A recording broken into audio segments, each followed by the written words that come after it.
أعوذ بالله من الشيطان الرجيم. بسم الله الرحمن الرحيم. أكان للناس عجبا أن أوحينا إلى رجل منهم أن أنذر الناس وبشر الذين آمنوا أن لهم قدم صدق عند ربهم. قال الكافرون إن هذا لسحر مبين. کیا لوگوں کو اس بات پر تعجب ہوا کہ ہم نے انہی میں سے ایک شخص پر وحی کی کہ لوگوں کو خبردار کر دے اور ایمان لانے والوں کو خوشخبری دے دے کہ ان کے لیے ان کے رب کے پاس سچائی کا مقام ہے. اس بات پر کافروں نے کہا کہ یہ کھلا جادوگر ہے. یہ سورہ یونس کی 2 نمبر کی آیت ہے. سورہ یونس کی تمہیدی بات چیت کے بعد یہ بات آپ کے سامنے آئی. تلک آیات الکتاب الحکیم. یہ کتاب حکمت بری کتاب ہے. یہ کتاب کی آیتیں اس حکیم کی طرف سے نازل شدہ ہے.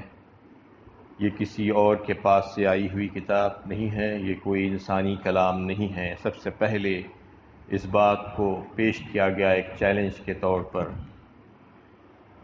اور پھر اس آیت میں یہ بات بتائی گئی کہ کیا لوگوں کو اس بات پر تعجب ہوا کہ ہم نے انہی میں سے ایک شخص پر وحی کی.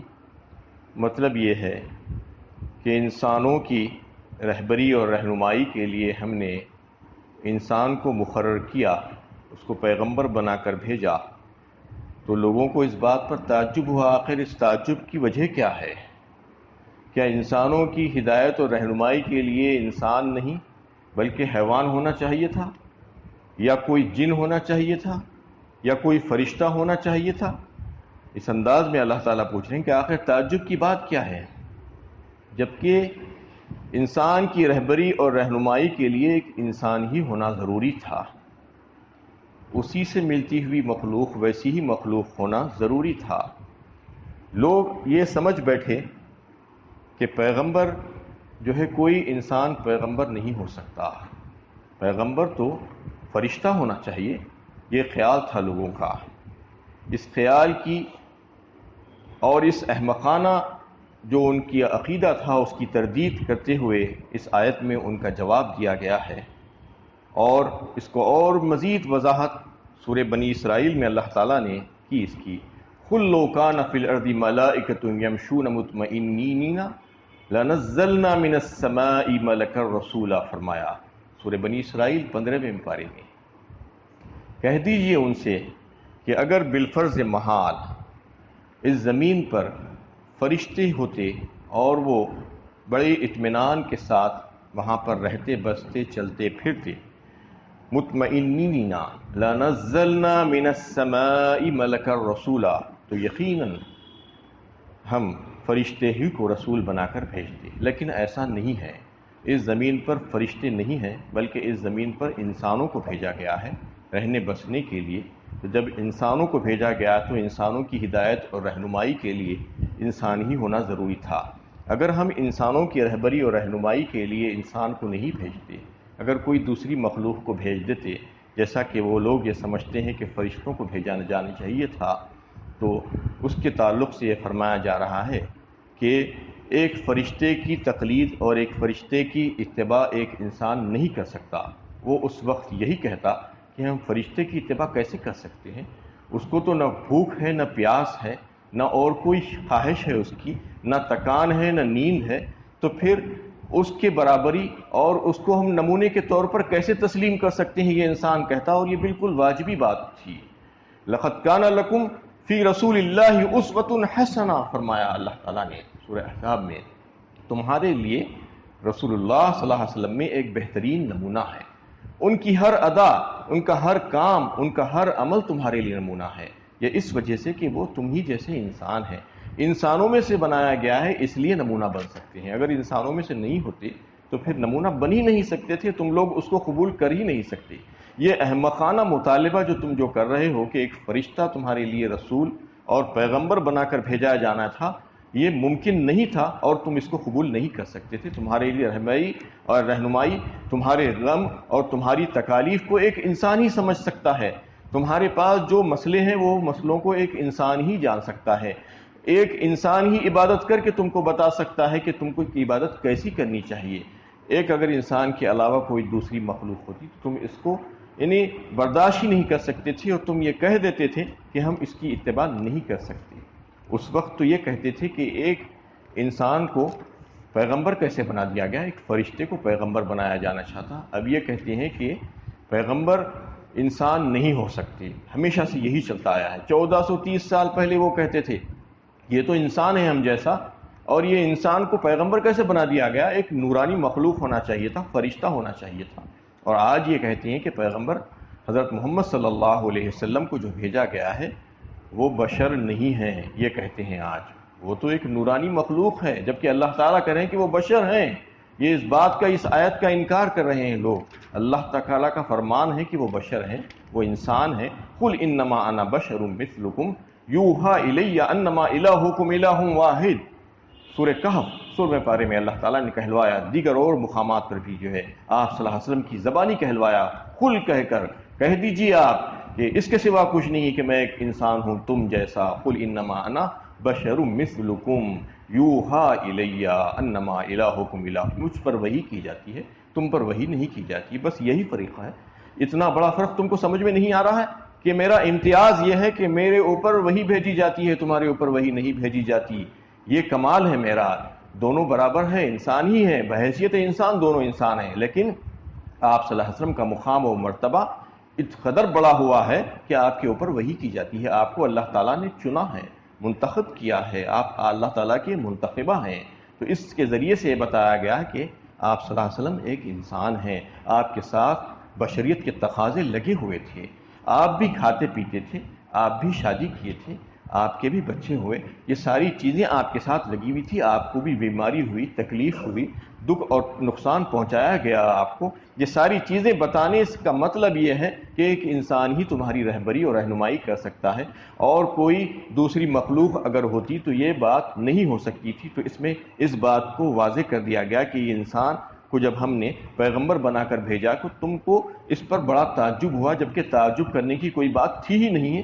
یہ بالکل لاجک کی بات ہے کہ انسان کی رہبری اور رہنمائی کے لیے انسان ہی ہونا چاہیے۔ تعجب تم کو اس بات پر ہونا چاہیے تھا کہ اگر اللہ تعالیٰ انسان کو گمراہی میں پڑا رہنا دیتے اور وہ غلط راستے پر چلتا رہتا تو اس کو ویسے ہی چھوڑ دیتے، اس کی رہنمائی کے لیے کوئی رسول اور پیغمبر کو نہیں بھیجتے، تو اس وقت تم کو تعجب ہونا چاہیے تھا۔ جبکہ اب تو اللہ تعالیٰ تمہاری رہنمائی کے لیے ایک بہترین انسان کو بھیجے ہیں، اور وہ تمہاری رہبری اور رہنمائی کر رہا ہے، تمہیں سکھلا رہا ہے، تمہیں بتا رہا ہے، تمہیں اللہ کا پیغام پہنچا رہا ہے، تمہیں کر کر کے دکھلا رہا ہے اپنا عمل، نمونے کے طور پر تمہارے سامنے موجود ہے۔ اس کے باوجود تم اس پر تعجب کر رہے ہو۔ رسولوں کا کام تو یہ ہے کہ ان انذر الناس وبشر الذین آمنوا، یعنی وہ تو ڈراتے ہیں ان لوگوں کو یعنی عذاب سے یہ ڈراتے ہیں کہ تم اگر نہیں مانو گے تو تمہیں جو ہے عذاب آ گھیرے گا، اور خوشخبری دیتے ہیں ان لوگوں کو جو بات کو مان لیتے ہیں۔ یہ رسولوں کا کام ہے، ڈرانا اور خوشخبری دینا، بشیر اور نذیر ہوتے ہیں رسول۔ ان لہم قدم صدق عند ربہم، اور ان کے لیے ان کے رب کے پاس سچائی کا مقام ہے۔ کیا مطلب ہے؟ مطلب یہ ہے کہ جو رسولوں کی باتوں کو مان لیتا ہے اور اس کو تسلیم کر لیتا ہے اور اس پر عمل کرتا ہے، تو پھر اس کا مقام و مرتبہ، اس کا منصب اور عہدہ اس کے رب کے پاس بہت بڑا ہوا ہے۔ اللہ تعالیٰ بڑے قدردان ہیں، اس کی قدر فرمائیں گے اور اس کو ہمیشگی کا بہترین گھر عطا فرمائیں گے، جنت، وہاں پر۔ تو یہ وعدہ بالکل سچا ہے۔ قدم صدق عند ربہم، یقینی ہے، اس میں جو ہے کوئی شک و شبہ نہیں ہونا چاہیے۔ ان کے رب کے پاس ان کو جو ملنے والا ہے، جو لازوال نعمتیں ان کے لیے تیار ہیں، وہ اس وجہ سے کہ انہوں نے رسول کی بات کو تسلیم کیا اور اس کو مان لیا اور اس پر عمل کیا، تو پھر ان کے رب کے پاس بہترین جو ہے انعامات تیار ہیں۔ یہاں کی جو چیزیں ہیں وہ ختم ہو جانے والی ہیں، یہاں کی جو نعمتیں ہیں یہاں کے جو عہدے اور منصب ہے اس کو زوال ہے، وہ ختم ہو جانے والا ہے، کبھی نہ کبھی چھن جاتا ہے، اور اگر نہیں چھنتا ہے تو موت کے وقت تو ختم ہی ہو جانے والا ہے۔ کوئی یہاں سے کچھ لے کر نہیں جائے گا، سب خالی ہاتھ جائیں گے، لیکن وہاں پر جانے کے بعد وہاں کی ساری نعمتیں لازوال ہیں اور ہمیشگی ہے وہاں پر۔ اللہ تعالیٰ وہ ساری نعمتوں سے ان بندوں کو نوازیں گے جو ان کے رسول صلی اللہ علیہ وسلم کی بات کو تسلیم کرتے ہوئے اس پر عمل کریں گے۔ قدم صدق عند ربہم کا مطلب یہی ہے۔ قال الکافرون ان ھذا لساحر مبین، اس بات پر کافروں نے کہا کہ یہ تو کھلا جادوگر ہے۔ یہ ساری باتیں سمجھانے کے بعد ان کو بات سمجھ میں نہیں آ رہی ہے، اور یہ کہہ رہے ہیں کہ یہ کیسی بات ہے، جبکہ یہ ساری باتیں ان کو سمجھا دی گئی۔ منکرین وحی ہے یہ، اور منکرین رسالت ہے، یہ ہمیشہ سے جو ہے ایسی ہی باتیں چھاٹتے رہتے ہیں، اپنے فلسفیانہ گفتگو کے ذریعے سے بحثیں کرتے ہیں، مگر وہ نہ اسرار کائنات کو سمجھ سکے اور نہ اس سے پردہ اٹھا سکے، نہ زندگی کی گتھیوں کو وہ سلجھا سکے، نہ ہی انسان کی رہنمائی کرنے کا کوئی سامان ان کے پاس موجود تھا۔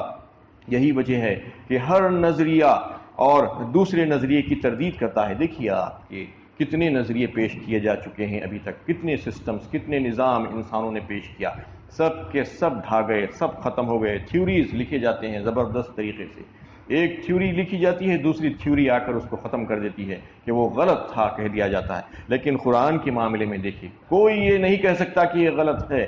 1430 سال سے جو ہے ایک لفظ کی تبدیلی نہیں ہو سکی، اس میں کسی کی مجال نہیں ہے، اللہ تعالیٰ اس کی حفاظت فرما رہے ہیں۔ لیکن وحی الہی کا معاملہ بالکل ایسا ہے کہ وہ ابدی صداقتوں پر مبنی ہے، اور اس کو پیش کرنے والے انبیاء علیہ السلام ہوتے ہیں۔ ہمیشہ ایک ہی حقیقت کو انہوں نے پیش کیا، اللہ کی توحید کو سمجھایا، اور توحید کا سلسلہ حضرت آدم علیہ السلام سے لے کر خاتم الانبیاء تک یہی چلتا رہا، ایک ہی پیغام دیا گیا سب کو، وہ پیغام میں کبھی کوئی تبدیلی نہیں ہوئی۔ بنیادی طور پر جو باتیں پیش کی گئی شروع سے لے کے آخر تک، اس میں کوئی تبدیلی نہیں ہوئی۔ شریعتیں بدلتی گئی، طریقے بدلتے گئے، لوگوں کی یعنی ضرورتوں کے لحاظ سے، مقام کے اعتبار سے، زمانے کے اعتبار سے جو طریقے ہونے چاہیے تھے، اللہ تعالیٰ نے اس میں آسانیاں پیدا کرتے رہے۔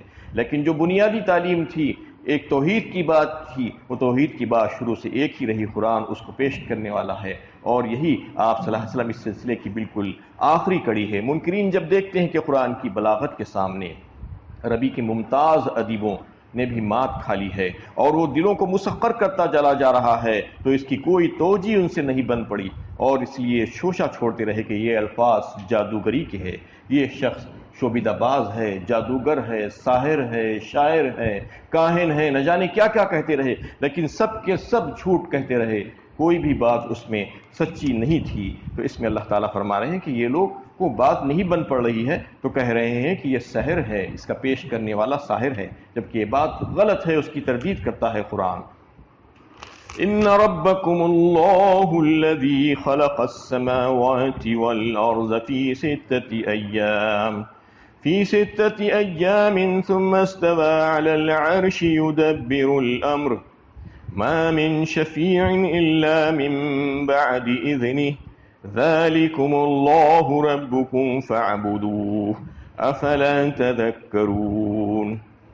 بلا شبہ تمہارا رب اللہ ہی ہے، جس نے آسمانوں اور زمین کو 6 دنوں میں پیدا کیا، پھر عرش پر بلند ہوا اور تمام معاملات کا انتظام کر رہا ہے۔ اس کے حضور کوئی سفارش کرنے والا نہیں مگر اس کی اجازت کے بعد۔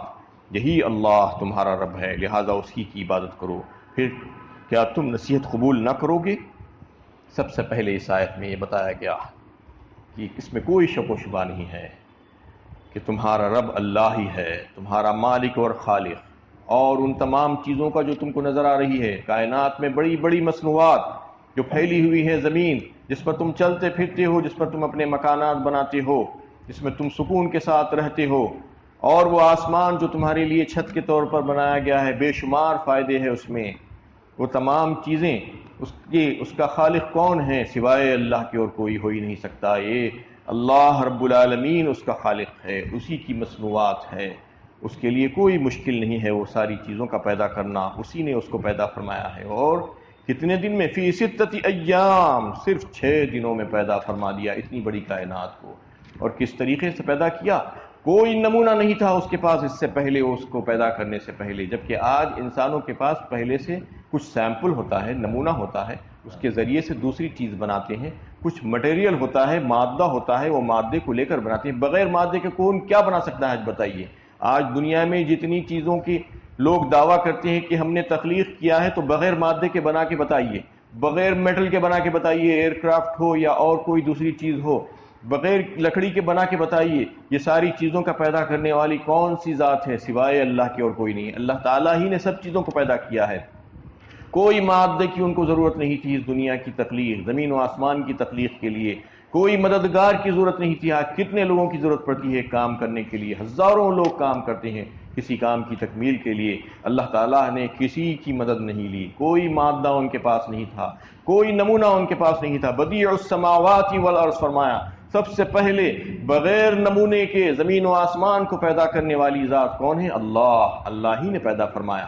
اتنی بڑی بڑی مخلوقات اور مصنوعات جس کے اوپر تم چلتے پھرتے ہو، دیکھتے ہو روزانہ صبح سے شام، کیا تم کو عقل نہیں ہے؟ کیا تم اس میں غور و فکر نہیں کر سکتے کہ صرف 6 دنوں میں اللہ تعالیٰ نے اتنی بڑی مخلوقات کو پیدا فرما دیا؟ ثم استوى علی العرش، پھر فرمایا کہ وہ عرش پر مستوی ہوا۔ عرش کی کیفیت کے بارے میں کوئی نہیں جان سکتا، انسان کا علم محدود ہے۔ بس یہ سمجھنا چاہیے کہ عرش کا معاملہ یہ ہے کہ اللہ تعالیٰ کا عرش ساری کائنات کو محیط ہے، زمین و آسمان اس میں جو ہے چھپے ہوئے ہیں، اسی کے اندر ہے، اور عرش کی کیفیت کوئی نہیں سمجھ سکتا۔ اسی پر بیٹھ کر اللہ تعالیٰ حکمرانی فرما رہے ہیں، یدبر الامر فرمایا اس کے بعد، اور تمام معاملات کا انتظام اللہ تعالیٰ خود کر رہے ہیں براہ راست۔ یہ باطل عقیدہ جو لوگوں کے پاس آج بھی موجود ہے کہ اللہ تعالیٰ اس ساری کائنات کو بنانے کے بعد خود معطل ہو گئے ہیں، نعوذ باللہ۔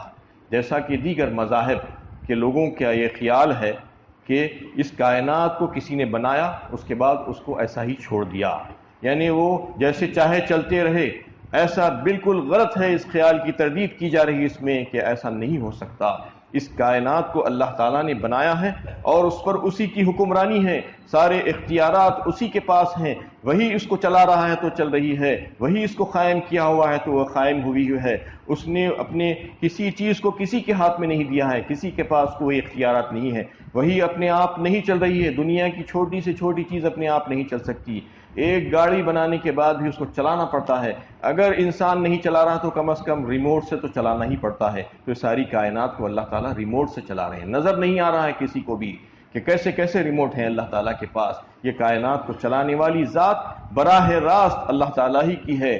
اس کائنات کا گوشہ گوشہ، چپا چپا جو ہے اس بات کی گواہی دیتا ہے کہ اللہ تعالیٰ کی اذن کے بغیر، ان کے حکم کے بغیر یہ چل ہی نہیں سکتا۔ براہ راست اللہ تعالیٰ اس کو چلا رہے ہیں، اور یہ اس کو ایسا ہی نہیں چھوڑ دیا گیا ہے کہ جو چاہے کر لے، اور ایسا نہیں کر دیا گیا کہ اس کے تصرفات کو کسی میں جو ہے کسی کو اختیار دے دیا گیا ہے کہ جیسے چاہے تصرفات کر لو، جیسا کہ بہت سے لوگوں کا خیال ہے کہ اس میں تصرفات کا اختیار اللہ تعالیٰ نے بہت سے لوگوں کو، اللہ کے نیک بندوں کو دے کر رکھا ہے۔ یہ بات بالکل غلط ہے، یہ باطل عقیدہ ہے کہ اس کے تصرفات میں کسی کو کوئی اختیار نہیں ہے، کوئی پر نہیں مار سکتا اللہ تعالیٰ کے سامنے، تو کیا تصرف کر سکتا ہے اس کائنات میں؟ تو یہ بات اللہ تعالیٰ نے واضح فرمائی کہ زمین سے لے کے آسمان تک جو ہے سارے تدابیر کرنے والا، سارے انتظامات کرنے والا، سارے تصرفات کرنے والا، حکمرانی کرنے والی ذات جو ہے سوائے اللہ کے اور کوئی نہیں ہے۔ اور آگے اسی آیت میں اور مزید کچھ موضوعات پر بات ہوگی کہ اس کے سامنے کوئی شفاعت نہیں کر سکتا اس کی مرضی کے بغیر۔ انشاءاللہ کل اس پر گفتگو ہوگی۔ اللہ تعالیٰ سے دعا ہے کہ اللہ تعالیٰ ہمیں صحیح علم و عمل کی توفیق عطا فرمائے۔